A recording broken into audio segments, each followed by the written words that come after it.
বুঝলি বলটু, কাল থেকে মনটা বেশ ফুরফুরে হয়ে আছে। কেন রে? ওই যখন থেকে স্যার বললো 3 দিন স্কুল ছুটি, মনে হচ্ছে উড়ে যায়। যেদিকে দু চোখ যায় সেদিক পানের ধেয়ে যায়। কি দাদা, দেখে চলতে পারেন না? আরেকটু হলেই তো আমি দুমড়ে মুচড়ে যেতাম। আরে দাদা, দেখেই তো চালাচ্ছিলাম, নইলে যে ওই গাড্ডায় পড়ে আমি অক্কা পেতাম। সত্যি এই রাস্তাটা খুব খারাপ হয়ে গেছে, যে কোনো দিন একটা বড় অ্যাক্সিডেন্ট হয়ে যাবে। যান যান, চলে যান। ধন্যবাদ দাদা, আপনি বলে বুঝলেন, অন্য কেউ হলে কপালে একেবারে দুঃখ ছিল। বলটু, আমি যা দেখলাম তুইও কি তাই দেখলি? দেখেছি, কাল বৃষ্টি হয়েছে আর রাস্তার গাড্ডা ডোবা হয়ে গেছে। আমাদের দাসপাড়ার রাস্তা এখন জলে ডোবা ছোট ছোট দ্বীপ। চল একটু জলকেলি করি। জল দিলি? চল চল, চলে নাচি। চল। জল থই থই পথ ঘাট, নাচছে দেখো বলটু নাচ। গরমে মানুষ হাঁস করছে আর তুমি গরমে গায়ে চাদর দিয়েছো কেন? আসলে শরীরটা একদম ভালো নেই। কাল বাড়ি যাওয়ার পথে বৃষ্টিতে ভিজে একটু জ্বর এসেছে, গা ম্যাজ করছে। তা আজ তাহলে দোকানটা বন্ধ রাখলেই তো পারতে হরি, একটু বাড়িতে বিশ্রাম নিতে। আগে না করালি বাবু, এই দোকানে নিত্যদিনের যা রোজগার তাই দিয়ে আমার সংসারটা চলে। তা কটা টাকাই বা রোজগার হয় বলুন? তা তো ঠিক। ও ঠিক কমে যাবে। বেশ, তাহলে তুমি কচুরি বানাও, আমি একটু চা খেয়ে আসি মন্টুর দোকান থেকে। জল থই থই পথ ঘাট, নাচছে দেখো বলটু নাচ। কি করছিস? এই ছ্যা ছ্যা ছ্যা ছ্যা ছ্যা ছ্যা, সারা চাদরে কালা লেগে গেল। দেখো তোমার সারা চাদর কেমন প্রিন্টেড হয়ে গেল, দেখতে হেব্বি লাগছে। ছাপার চাদর। কাল থেকে জ্বর শীত করছে, তাই চাদরটা গায়ে দিয়ে এলাম, আর তোরা ছ্যা ছ্যা ছ্যা ছ্যা ছ্যা একেবারে কাদা করে দিলে গো। ইস, এখন আবার স্নান করতে হবে। তুমি স্নান করার কথা ভাবছো, আর আমরা তো ভাবছিলাম তোমার হাতের গরম গরম কচুরি আর জিলিপি খেয়ে বাড়ি ফিরবো। লাগতেই ব্যাট, কি আর করা যাবে। চল বলটু। আরে জ্বালিয়ে গেল। এই রাস্তাটাও হয়েছে, রাস্তা না দ্বীপ বোঝা যায় না।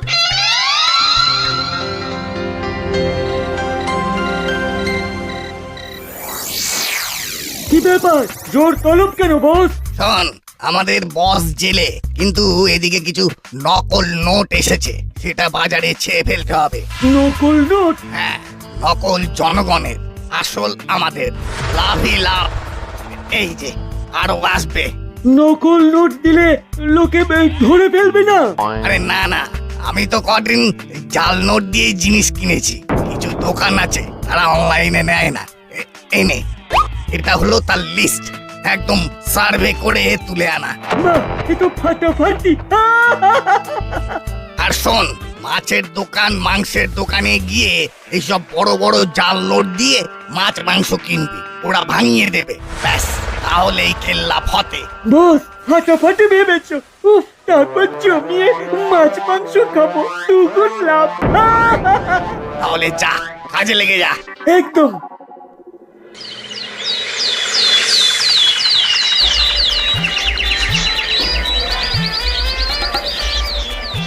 চুনো মাছ হবে? কতটা চাই? 100।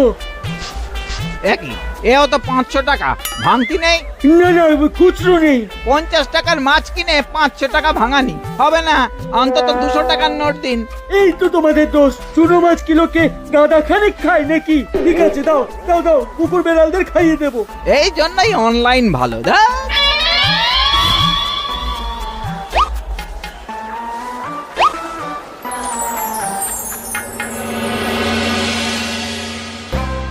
সব চাই লয়।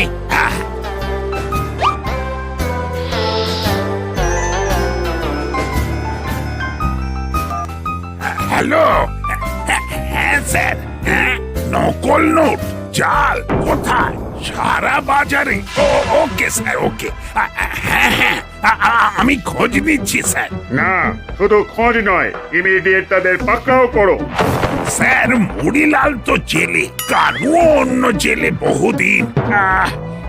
তাহলে কারা করছে সেটাই ভাবছি। আরে শুধু ভাবলে হবে না, ইমিডিয়েট অ্যাকশন নিতে হবে। উপরতলার চাপ আছে। ওকে স্যার, ওকে। আমি রেডি হয়েই বাজারে যাচ্ছি। উফ, বাবা, স্যার কিছু একটা করুন। কি ব্যাপারে? স্যার দাসপাড়ার রাস্তার অবস্থা খুব খারাপ, চারিদিকে খানা আর খন্দ, বড় বড় গর্ত। আর একটু হলেই কাল আমি পড়ে যাচ্ছিলাম, কিন্তু যে কোনো মুহূর্তে যা খুশি হয়ে যেতে পারতো। পারেই তো। ঠিক আছে, আপাতত একটা অন্য কাজের প্রেসার আছে, সেটা সামলে নি, তারপর দেখছি কি করা যায়। আপনি এখন আসুন।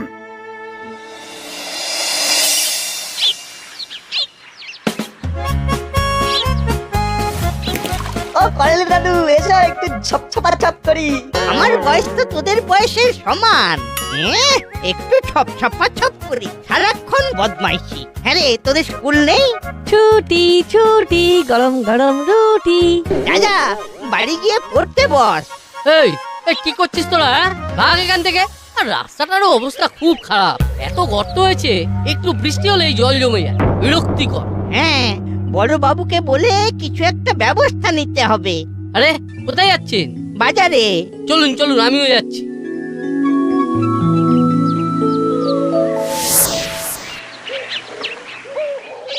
এই দেখ, এবার আমি এমন লাভ দেবো যে সোজা চাঁদে। আর আমি সূর্যে।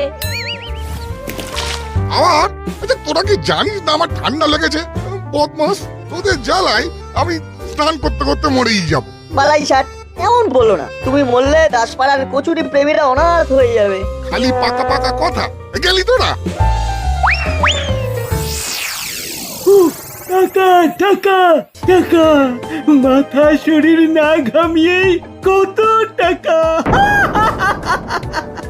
অলরেডি 15,000 হয়ে গেল। এখন তো সবে শুরু, এরপর আরো টাকা বাড়বে।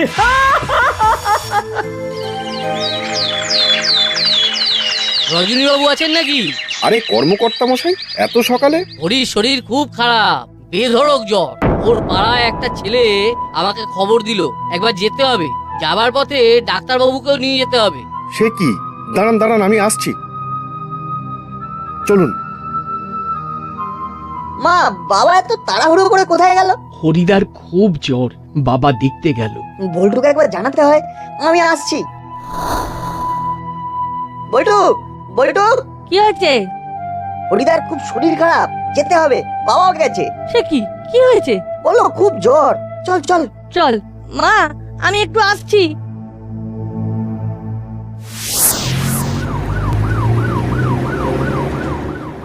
দেখেছিস, অ্যাম্বুলেন্সও যেতে পারছে না। এমন খারাপ রাস্তা যে রোগী অ্যাম্বুলেন্সের ঝাঁকুনিতেই মরে যাবে। বাবা কেমন আছে হরিদা? ভালো না, ওই তো অ্যাম্বুলেন্স গেল। অত্যধিক ঠান্ডা লেগেছে, জ্বর, শ্বাসকষ্ট হচ্ছে। ডাক্তারে সন্দেহ করছে নিউমোনিয়া। ফিরে এলে যে? হরিদার তো পয়সা করি বলতে তেমন কিছু নেই, দিন আনি দিন খায় অবস্থা। তাই ইনিশিয়ালি যা যা খরচ হবে সেটা নিতে যাচ্ছি বাড়ি। কি যে হবে কে জানে। বুঝলি বল্টু, আমাদের জন্যই আজ হরিদার এই অবস্থা। ওভাবে কাদা ছেটানোর জন্যই হরিদারকে বারবার স্নান করতে হয়েছে। হ্যাঁ রে, খুব অন্যায় হয়েছে। এদিকে দোকান বন্ধ থাকলে তো আরো মুশকিল। ওটাই তো হরিদার একমাত্র ইনকামের রাস্তা। শোন, দোষ যখন আমাদের, তখন আমাদেরকেই কিছু একটা করতে হবে। দোকান আমরাই চালাবো। এ না হয় বুঝলাম, কিন্তু কচুরি জিলিপি এগুলো ভাজবে কে? মাকে রিকোয়েস্ট করতে হবে। চল আমার বাড়ি। আচ্ছা সে না হয় মানলাম, কিন্তু কম কচুরি তো নয়, একা হাতে কি করে পারবো? আমি আমার মাকেও বলছি। তাহলে ঠিক আছে, দুজনে হাতে হাতে কাজ করলে ঠিক হয়ে যাবে। যতদিন না হরিদা সুস্থ হচ্ছে, ততদিন এটাই হবে আমাদের ডিউটি। ডিউটি নয়, অল পানিশমেন্ট। আমাদের জন্যই তো হরিদা অসুস্থ হয়েছে। হ্যাঁ, আর সেই কারণে এই কচুরি বিক্রির পয়সা দিয়ে হরিদার সেবা করব আমরা। এই তোদের ঝুড়িতে কি রে? কচুরি। আজ থেকে আমরা হরিদার দোকানে কচুরি বিক্রেতা। চল বল্টু, বার চালিয়ে চল, দোকান খুলতে হবে। হলুদার বাটালি দেখে চালাতে হচ্ছে। ও তাই নাকি? কি বললো ডাক্তার? অনেকগুলো টেস্ট দিয়েছে, আইসিইউতে রেখেছে। কি কাণ্ড! আর দোকান সেটা তাহলে তো বন্ধ? না বন্ধ নয়। বন্ধ নয়? কি করে চলছে? কে চালাচ্ছে? সে কি দিদি একা কচুরি বানাচ্ছে? ও আচ্ছা, বেশ তাহলে কাল থেকে কচুরি ভাজতে আমিও যাচ্ছি, হেল্প করবো।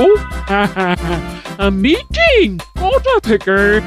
আচ্ছা আচ্ছা আমি চলে যাব একদম চিন্তা করবেন না, রাখছি এখন। আরে তো কচুরি বিক্রি করছে না নিজেদের মুখে পড়ছে, নড়তে যে পিটুক। আমরাই বা মুখে কচুরি পড়ার সুযোগ ছাড়ি কেন বল? মাসি মাসি আমরা একটু বেরোচ্ছি। কোথায় যাচ্ছিস? হরিদা অসুস্থ, তাই তার দোকানটা চালাতে হবে, কচুরি বিক্রি করতে হবে, সেখানে যাচ্ছি। বাহ ভেরি গুড, তোদের জন্য আমার গর্ব হয়। যা যা যা, শিগগির যা, কাল আমিও যাব কচুরি ভাজতে। চল ভেবলাই চল।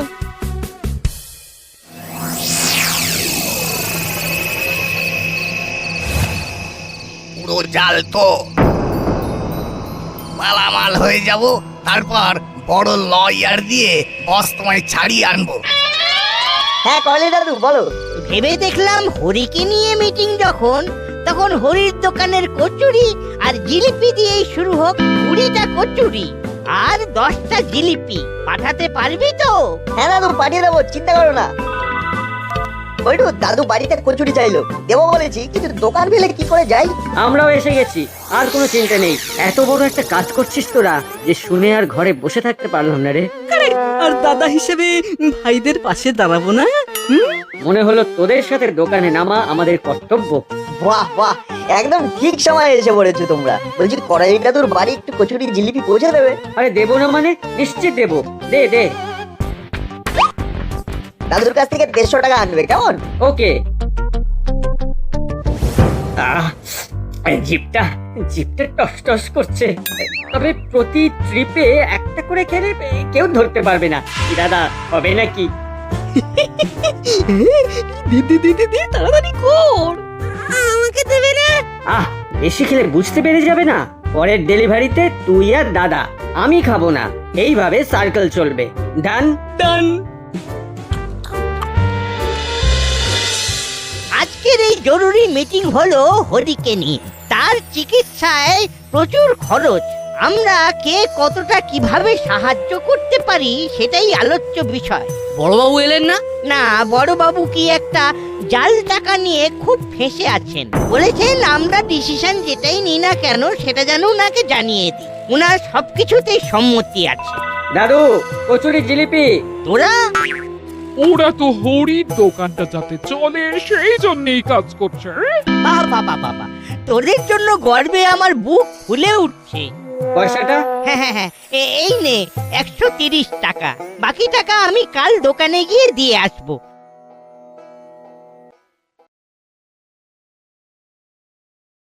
এ কি, জিলিপি দুটো কম দিল নাট বল্টু? হ্যাঁ, কচুরিও দুটো কম। নাট বল্টুকে একটা ফোন করি তো। বাচ্চা তো, হয়তো হিসেবে গোলমাল করেছে। হ্যালো নাট, তোকে যে বললাম 20টা কচুরি আর 10টা জিলিপি পাঠাতে, এখানে তো দুটো করে কম আছে। কিন্তু আমি যে ঘুরে পাঠালাম। আরে বিজনেস কি অত সোজা? একটু মন দিয়ে কর। আচ্ছা দাদু, আর কি পাঠাবো? না না, লাগবে না, এতেই হয়ে যাবে। রাখছি। ব্যাপারটা কি হলো? নিশ্চয়ই হুলোদা বাটালি দ্বারা কিছু গোলমাল পাকিয়েছে। আসুক, কথা বলতে হবে।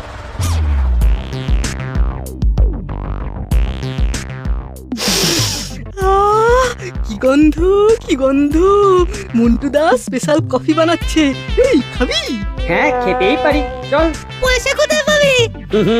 আছে তো, নাটকে বলে দেবো করালি দাদু কম দিয়েছে, চল। মন্টু দা 3 কাপ স্পেশাল কফি। আমাকেও একটা স্পেশাল কফি। কি রে হলো, কেমন আছিস? হেব্বি আছি।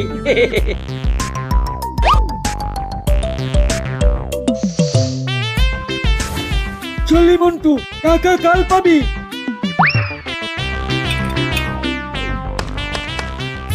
দেখি, আরে টাকা কোথায় গেল?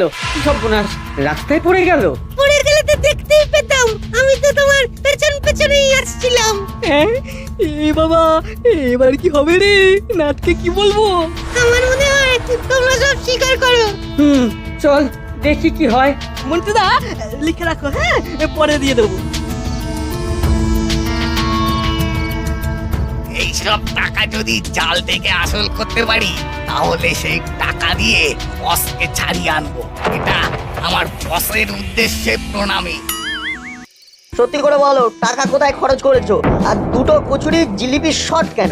আমি বলছি ওই পাটালিদা আর হুলোদা কচুরি জিলিপি খেয়েছে, আমি খাইনি। আমি শুধু ওদের সাথে কফি খেয়েছি। কফি? হ্যাঁ না, লোভ সামলাতে পারিনি, কিন্তু সত্যি বলছি করালি দাদু 20 টাকা কম দিয়েছিল। বিশ্বাস কর, বাকি টাকা ছিল পকেটেই ছিল। না হলে আমরা ফিরে আসবো কেন বল, যদি সব টাকা নষ্ট করে ফেলি। কফি খাওয়ার সময় কে ছিল তোমাদের সাথে? কে আবার? ওই তো চেলা কাকা আমাদের সাথেই কফি খাচ্ছিল। তারপর বুঝেছি, চেলা টাকা এই পকেটটা মেরেছে। বলছি ক্ষমা করে দে ভাই নাট, অন্যায় হয়ে গেছে আমাদের, এমন আর হবে না। ক্ষমা করতে পারি যদি সৎ হয়ে দোকানে বসো। বসবো। হ্যাঁ বলবো, তোরা যা বলবি তাই করব। বেশ, তাহলে তোমরা দোকান সামলাও, আমরা আসছি। চল বল্টু, চেলাগারকে ধরতে হবে।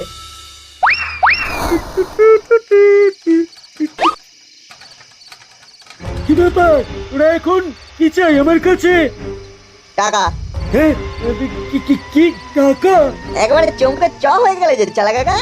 ছ বুঝি না, যা চাই সরাসরি বল। সরাসরি বলি তাহলে, হুলোদার পকেট থেকে যে টাকাটা নিয়েছো সোজাসুজি আমাদের হাতে তুলে দাও, নইলে আমরাও কিন্তু সোজাসুজি বড়বাবুর কাছে চলে যাব। টাকা আমার হুলোর কাছে? তোরা বিশ্বাস করিস? করি, কারণ টাকাটা দিয়েছিল করালি দাদু 130 টাকা।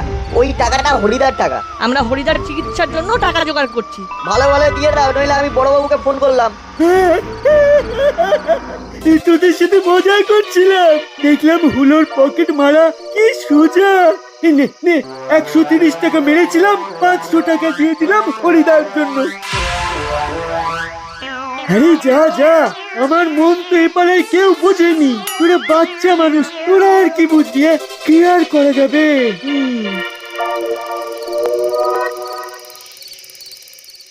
আচ্ছা, কেমন অনায়াসে 500 টাকা দিয়ে দিল না? হ্যাঁ, যেন হাতের ময়লা, আবার কেমন একটা সেন্টিমেন্টাল হয়ে পড়লো।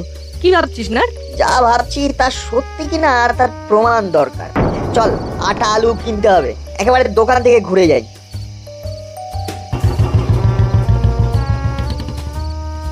কাকা 5 কিলো আটা দাও, তার আগে দামটা নিয়ে নাও তো, আমরা দেখি আলু পাওয়া যায় কিনা। দেখি এই টাকা তোমরা কোথায় পেলে? এটা জাল নোট। হ্যাঁ, জাল নোট? হ্যাঁ, সারা বাজারে জাল নোট একেবারে ছেয়ে গেছে। বড়বাবু তো গতকাল বাজারে এসে খোঁজ খবর করছিলেন। দাও টাকাটা দাও। আটাটা মেপে রাখো, পরে এসে নেবো। বল্টু চল, থানায় চল। না হাবিলদার, এবারেও আমার প্রমোশনটা হলো না। এই জাল নোটের কারবারটা কিছুতেই ধরতে পারলাম না। পারবেন বড়বাবু, পারবেন। এখনই চলুন আমাদের সঙ্গে। কোথায়? কিছু জাল নোট ধরা পড়ার বিপুল সম্ভাবনা। বলিস কি রে? চল যদি প্রমোশনটা হয়ে যায়। হাবিলদার, গাড়ি বার করো। জি সব।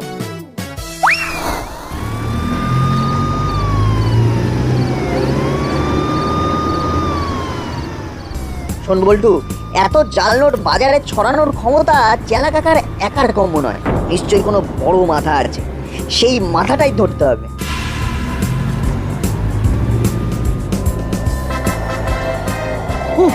ওই দুটো বিচ্ছুকে আজ যা গুল খাইয়েছি না বস, জাস্ট ফাটাফাটি। আসল রেখে নকল ধরিয়ে দিয়েছি।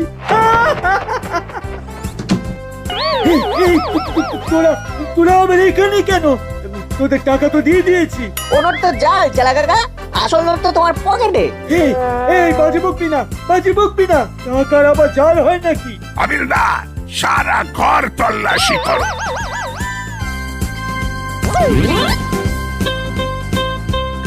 मिल गया सब, वो असली नकली सब मिल गया। বাহ, এ তো অনেক টাকা। হাবিলদার, এই দুটোকে বাঁধো। আমাদের ছেড়ে দিন বড়বাবু, আমরা এই কাজ আর কখনো করবো না। হাবিলদার, আসল টাকাগুলো নাট বল্টুকে দিয়ে দাও, যাতে নাট বল্টু হরির চিকিৎসার জন্য খরচ করতে পারে। কিন্তু আমরা তো টাকা পয়সা সব দিয়ে দিলাম। হ্যাঁ, তাতে পাপ কিছুটা কমলো, কিন্তু পানিশমেন্টটা যে বাকি রইল। চলো চলো বাবা, আদর যত্নের কোনো ত্রুটি হবে না, চলো। এত কাণ্ড হলো শুধুমাত্র ওই ক্ষতবিক্ষত রাস্তার জন্য। তাই যতক্ষণ না রাস্তা ঠিক হবে আমরা জলগ্রহণ করব না, এই আমাদের প্রতিজ্ঞা। হ্যাঁ?